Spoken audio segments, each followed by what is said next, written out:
So I wrote a book, Age of Context, and I'm always interested in how the world is going to change, particularly in mobile. I'm really focusing 2014 on mobile and wearables, and we'll talk more about that because there's a conference coming up on that space. But here we have EverythingMe, which is a new Android, well, it changes the phone to be a contextual phone. We're going to talk about that right now.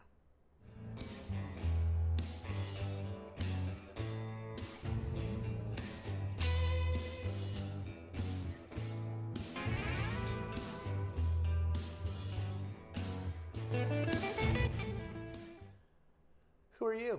Hi, I'm Amin Ben David. I'm co-founder of EverythingMe. I've been with the company since we started, obviously founder. We've been working on contextual systems for the last 3 years or so.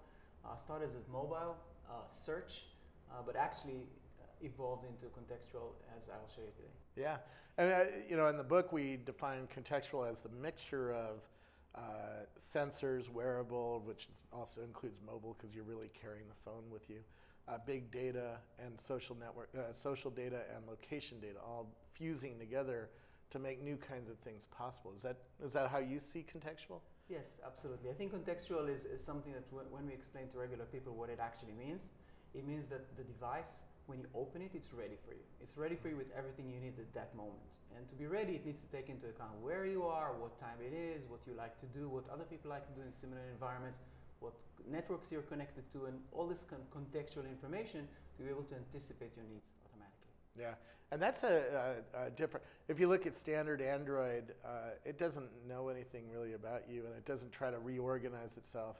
What does EverythingMe do that a standard Android or standard iOS doesn't do? I think that standard Android and iOS, I call them smartphone V1. That's where the apps didn't exist still, and they created an interface that's very easy to navigate a few applications. But then there's more and more and more, and there's about 1 million apps in the App Store. And how do you navigate it? So initially we thought the solution was search, so to allow people to search for stuff. And then we launched this system in beta 8 months ago. We had 2 million downloads on it. But what we very quickly found was people don't want to search on a phone. It's not the right solution. Yeah. What they want is they want stuff to come to them automatically based on context. Because unlike the PC, the phone is with you all the time. And you use it 50, 100 times a day sometimes. Some users use it. So it has so much information. It knows what you want to do next. It should know. And it can anticipate. It's very, very convenient once it starts anticipating. So I can show you a few things. And yeah, we'll get a demo in just a second. I just want to keep setting it up. Okay. Why only Android? Why not iOS? iOS doesn't allow the freedom and the openness that Android allows. Android has the concept of a launcher, where you can install an app, and this app is your new interface to the phone. I think it's a great way for Android to see and to get all sorts of innovation into the platform and to allow different people to experience different experiences. But iOS doesn't have that right now. Yeah. And I think iOS is going to find itself quite limited. Where contextual systems are coming, if iOS doesn't match up, they'll be behind. Well, you guys also can go into the dialer and into the keyboard and into the contacts in a deep way, and into the apps themselves. You can actually, on Android, you can take me into an app. Absolutely. Where on Apple, on iOS, they don't let you do any of that really well, right? Yes, it's much more difficult. You can do some things if you're hacking, but at some point we had enough of hacking into iPhone, kind of fighting with the system, and we just said, okay, enough. When iPhone decided to open the iOS to developers like us to innovate, we'll be back on it. We'll be the first to come back. But there's, I just met with auto manufacturers at CES and other people who are building contextual stuff. Mercedes has a contextual car, right? Mm-hmm. So it's going to track, are you sitting in the passenger seat? Are you sitting in the driver's seat? And who are you? What have you done in the world? Do you like tacos? Do you like, do you go to school? Do you go to church? Do you go to whatever? The car is going to know that. Does your phone know that level of detail? I think that the phone, the word know is not the right word. It can anticipate. It can make a prediction. And if the prediction is based on what you've done in the past, it's like, what I like to call it is, you can anticipate the future based on the history. Yeah. So if, as a user, what you like to do when you go outside is order an Uber car taxi, then when you go outside, you'll get an Uber car. It's like I saw somebody, before I came here, I was behind somebody in the elevator. We were going to the 3rd floor, and the person wanted to use WhatsApp. So he clicked the drawer and then swiped 3 places and then clicked WhatsApp. And I said, how stupid is that phone? This person is probably using WhatsApp all the time. Why can't WhatsApp just show up when this person needs WhatsApp? Yeah. And that's once your phone starts doing that, it becomes the baseline. You expect it to be ready. If it's not ready for you, it feels broken. Where I was going, when you start talking about contextual technologies, privacy always comes up.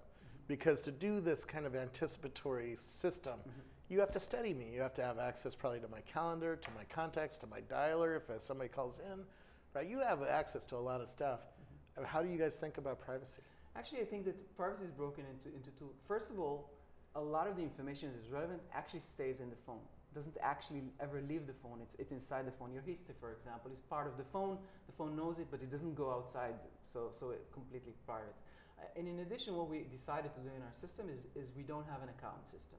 So you don't have to register, you don't have to say who you are, we don't care and we don't know. What we know is that there's an anonymous user now walking in the street, and these are the parameters and these are the contexts. We can't really connect anything to you personally, and we don't care about it. All we care is we have a big blob of data that tells us that the next app that you're going to want is probably this, and the next information you're interested in, it's the morning now, first thing in the morning, you want to know the weather. It's reasonable that you want to know the weather. Here's the weather, why should you have to look for it? Yeah. That's how it works. Very cool.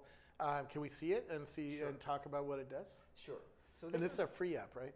It's a free app. It's on the Google Play Store. It's coming out of beta now after 8 months of being in beta, and has a lot of exciting and new things in it. So there are three main elements to the system. The first element is this bar at the bottom, and this bar basically predicts what are the 4 things that you're most likely to want to do right now. Yeah. So I'm outside right now, out of my regular kind of place. So there's what's nearby. I click what's nearby, and what it will do, it will give me cards of information, like my location, where I am. It will give me different places that I can go nearby. It will give me all the apps that I usually use when I'm out and about, like Foursquare and TripAdvisor and Yelp and Waze, which I use a lot, Yep. and websites that are also relevant. And then Now, will these be different for me based on my usage if Absolutely. I use something other than Waze? Absolutely, and Okay. they will be completely personalized. It basically, you open the phone, it's completely personalized to your place, to your habits, to anything you want. I'll show you something that I'll just do it quickly, manually, because to show context, you have to be in the context. So I'm going to force it to think that it's morning now. Okay. So when you wake up in the morning, you're going to have this morning element here, and when you click on morning, the information you're going to get is different. So you're going to get the weather in the morning. Yeah. You're going to get the news in the morning. You're going to get the apps that you use in the morning. So I usually check my calendar, my Gmail, I check Twitter, I look at TechCrunch quite a lot. That's part of what I do. I play music on my Pandora. Yeah. These are the apps that I personally like to do in the morning. So in mine, it'll be Facebook and Spotify and Absolutely. Flipboard, right? And if you go maybe in the afternoon, it will say good evening to you, and it will give you the apps that you use in the afternoon. And it will identify all sorts of situation and solution, but it's not only about the apps that you use, it's also the information itself. As you saw, the cards actually show you the actual weather, and this is new in this version. Okay. So this is the first element of and this is getting quite a lot of usage from our users. It's very, very popular. Yep. The second element is something we call smart folders. What they do is they basically organize your phone, so every time you open it, it's ready with the things, with the subject that are interesting for you. So personally for me, I have social, which basically automatically gets all of my social applications into one place, Yep. as well as some websites. If I go to news, for example, it will start with my news cards, which show me the information about what's happening in the news, and these are the few apps that I have for news. And then you can see also that there are websites that are relevant to news, like I have Twitter here, and I have AP, and I have CNN, that I don't have to download the app. I can just go to the website. These are all web apps. These are not apps that are loaded on your phone. No, these are web apps. And that's another thing Apple doesn't do is the web apps, the integration of bringing web apps from that are built with an HTML down Yes. your phone. The language that we speak to the users, the way that we communicate with users is first with cards, which is actual information. Yeah. Then we speak to them with apps that they use. That they've loaded. That they've loaded. And Yeah. these native apps are usually what people mostly use. These are 20, 30, 40 apps that a person uses on a regular basis. And then what happens on the web is that the web apps are actually for the things that you don't use on a regular basis. Yep. All the tens of thousands of web apps out there that you just use when you actually need them. So Yep. you don't have, if you find yourself using CNN all the time, you'll probably end up downloading and installing the native application. Yep. So that's does it keep track of the web apps that you use a lot, and does it suggest that you might want to get the native app for this? Because the native apps generally are better than the web apps. Sometimes it does. I'll give you an example. If, Okay. if I go to my shopping folder, Yep. right, then I usually use Amazon, eBay, there's Walmart here, Overstock, Craigslist, and so on. But here there's a suggestion to actually download Amazon Local. Okay. And the reason that it's suggested to download Amazon Local is because I'm an Amazon user. I use Amazon a lot. It's a new app by Amazon. It's relevant to me. So it's saying, why don't you download it? And if I download it, every time that I'm going to look for or need something to buy, Amazon Local will be ready and available for me. Very cool. Other things we do is we found that we're very interested in what are you what do you want to do when you open your phone? And sometimes what you want to do is you're just bored. Yeah. And when you're bored, we have something like funny. You Yep. click funny, and the job of the funny kind of folder is to make you laugh in 30 seconds. Yep. So within 30 seconds, you have to be laughing, or else it's not done properly. Okay. So that's the second kind of element in the system. The first is the bar. The second are the smart folders ready with your stuff. Does it right now on both of our calendars there should be a meeting for this interview, right? Yeah. Does it know that? Does it look inside the calendar or anything? And does it redo the phone based on what's on your Google Calendar? Yes, it depends on you. For me, the morning version doesn't show the calendar, but the My Day, once from 10 a.m. onwards, it starts showing the calendar, Right. because that's when I usually look at the calendar. It's a contextual system. It's a little bit hard to demo because it's only in context, and I actually don't need the calendar right now, so the phone doesn't predict that I need the calendar. It's actually doing its job by not showing it to me in a way. But if I need it, it will just be there. So calendar is as a card that show you your next meetings. You click it, goes straight into your calendar, Okay. and done automatically. Cool. The third feature is define, and that's where we actually started. But we thought that people would actually search to find application. What we actually found is that people need it much more contextual way. I'll show you some examples. If I tap, for example, R, then it first showed me Roy, because I'm here with Roy, and I've been calling Roy for the last few days very many times. So Roy is first, and Rami, who's my partner, our CEO, is second, because this week I called Roy more than I called Rami. But last week, if you were looking at it, Rami was first and Roy was second. Yep. Okay. If I actually go back and I'll type S, for example, then Spotify, which I use quite a lot, is first, and Skype, which I use all the time, is second, and Shai, who I sometimes call, but maybe once a week, is a little bit later. So the system is contextually understanding what it is. And if I enter something like a band that I like to play a lot, so I'm going to put in Arctic Monkeys, which is a band I play quite a lot lately. So you can see that you get all the apps that are relevant to Arctic Monkeys, and that's where we actually started from. And people still use that. But it's not as much. And this is what I was talking about. This will take you into SoundCloud and pull Arctic Monkeys. If I click here on this, it will actually go and play Arctic Monkeys. If I click here, it will open Spotify. And inside Spotify, it will search for Arctic Monkeys and give me everything Arctic Monkeys within the application. Yeah, that's nice. Google have started doing that on Android on Google now as well, but we were the first to do that way before everybody. And we have a big catalog of understanding. The system understands contextually that Arctic Monkey is a band, and therefore what you should show are these applications. I'll show you another example. If I look for tech, then what it will give me is all my tech publications that I usually read. There's been it also in the calendar, because there's some calendar events where I use the word tech. Yep. But there, and I use TechCrunch usually, but I also have TechMeme is here, and Recode, and Business Insider, and just clicking on one of those will just immediately open it. Yep. More than that, if I click on here, I can say add to home screen, and then tech is added to my screen, and from now on I have a new smart folder called tech, and it has all my information. I can use it whenever I want. So the system pretty much understands that I'm a techie, I like to use tech, and here's a new folder for me, tech. So these are the three elements in the system. Is the bar, is the different smart folders that are completely automated. When you install the app, they go into your apps, they put everything in order, they organize your phone for you, and they're ready for you, and the search that is completely contextual. Now what happens if a call comes in?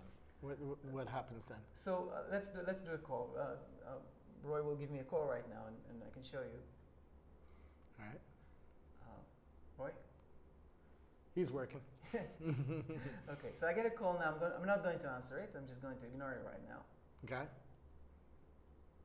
So let's close this.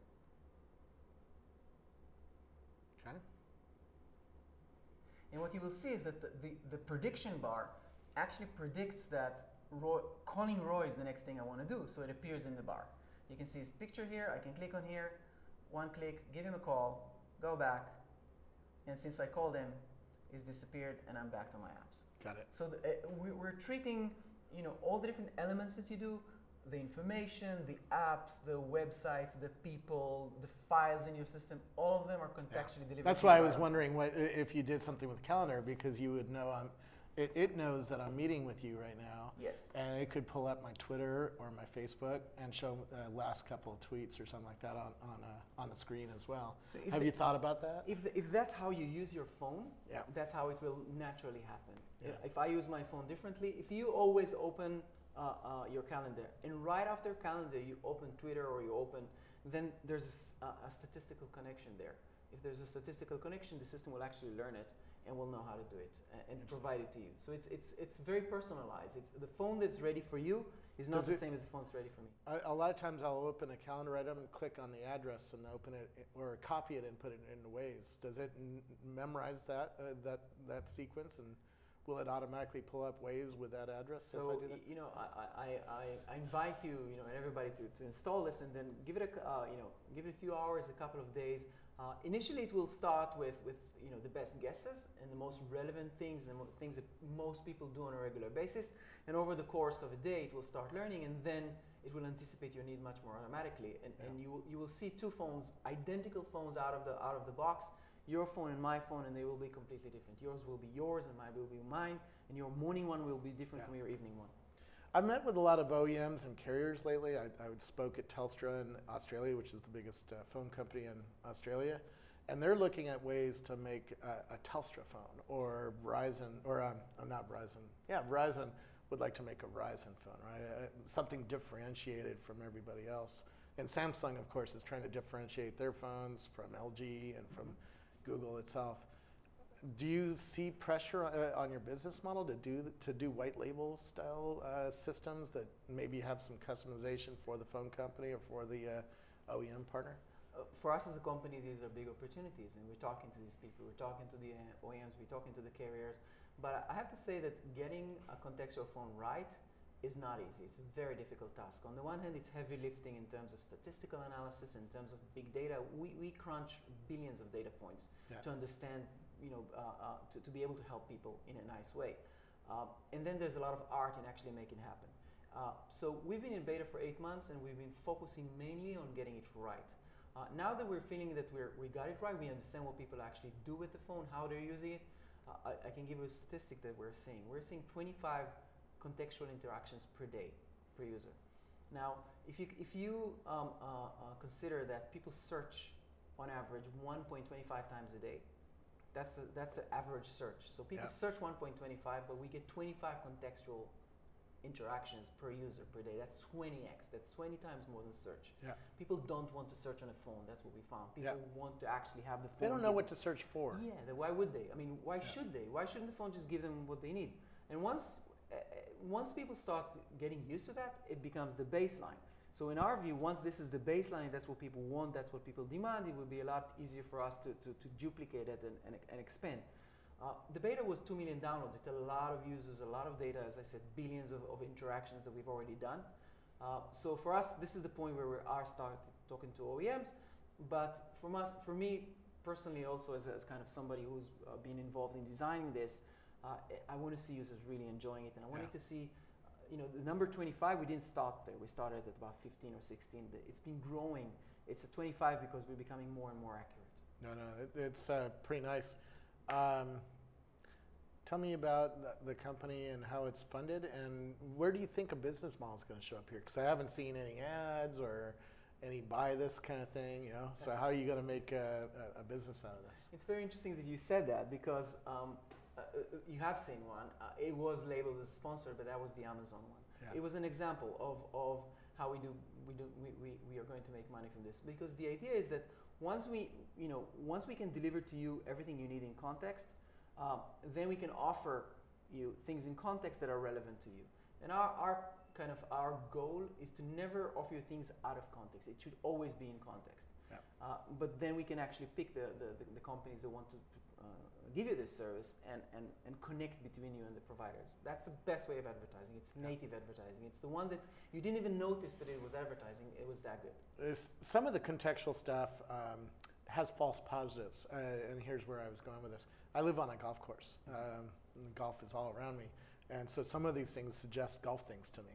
I hate golf. I don't play golf. I don't ever want to play golf, but sometimes these suggest things just because I'm always on a golf course. Do you have problems like that, and do you let the user correct it and say, no, I don't ever want to see golf, can I shut that off? So first, yes, we let the user correct it, but second of all, I have to say that a lot of the systems that we've seen coming out were more almost a demo of what can be done in contextual. Yeah. But to do contextual properly, correctly, you need to do big data. You need to do proper analysis, and to understand that we showed you golf once, you're not interested, thank you very much, we move on, and we don't show you golf anymore, or maybe twice and we don't show it anymore. But we have to get that you don't want it. I think that the art that I was talking about in contextual is, in contextual you always have, when you design a contextual platform, there's a balance between the payoff when you get it right and the penalty when you get it wrong. Yeah. So you have to design a system where if you get it right, it's great. If you get it wrong, it's not too bad. So in our system, for example, you get 4 apps at the bottom. If one of them is the app that you really wanted, it's amazing. You click it, you don't have to search for it, you don't have to wander around your screens of your phone and find it. If the other app next to it is not the correct one, then there was an icon there that you didn't use, and we know that you didn't use it because you didn't click it, you clicked the other one. It goes down a little bit in the statistical parameter, and the chances of you seeing it again are slightly reduced. So it's so it gets better as you use it. It gets better when you use it, but also the interface is designed in a way that doesn't bother you when it gets things wrong. Some of these systems can actually really bother you. Yep. Some system will change your entire screen to something else, and what do you want from me? I mean, I'm not in a restaurant. I'm not interested to see the restaurant pictures right now just because I'm in a restaurant. Yep. So some of these systems are too in your face, too aggressive. Yep. Some of them will come up with notifications that are almost like, I've been told many times by some of these systems, you have 30 minutes to get to this unknown place that I've never been and I'm not interested in. It can be annoying. We try to build a system. That sounds like Google now. What I'm trying to do is, what we are trying to do is build a system that is gentle with you, gives you exactly what you need, but when it gets it wrong, you hardly notice it, and then it disappears. Does it, if you cross geofences, like let's say you went to Yellowstone National Park, there's a lot of apps that probably have to do with the location. Apple actually lets you search by location and see subway apps and mapping apps and shopping apps, all sorts of stuff based on where you are. Do you use that signal of where you are to change the screen? Absolutely. The signals that we use... Because if I'm in a shopping mall, right, that probably signals I'm there to shop. In a shop. Probably. Or to watch a movie, if you've watched a movie there before.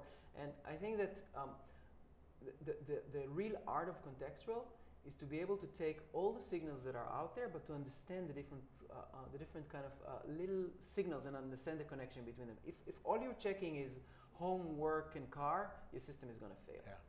It's just a demo.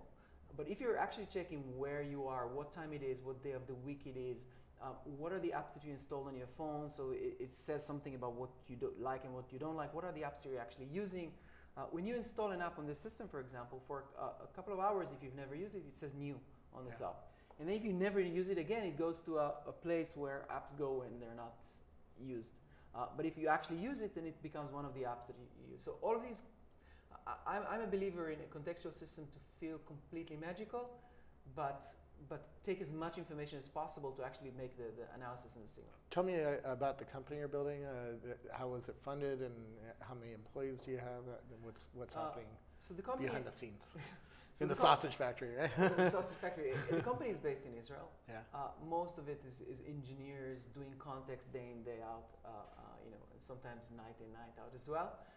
It's about 60 people right now, 60 engineers, and we're well funded. We raised $37 million in total. Wow. Because this is heavy lifting, obviously. And what we're doing is very, very ambitious. I mean, if you think about on PC, right, solving the problem of too much information was search.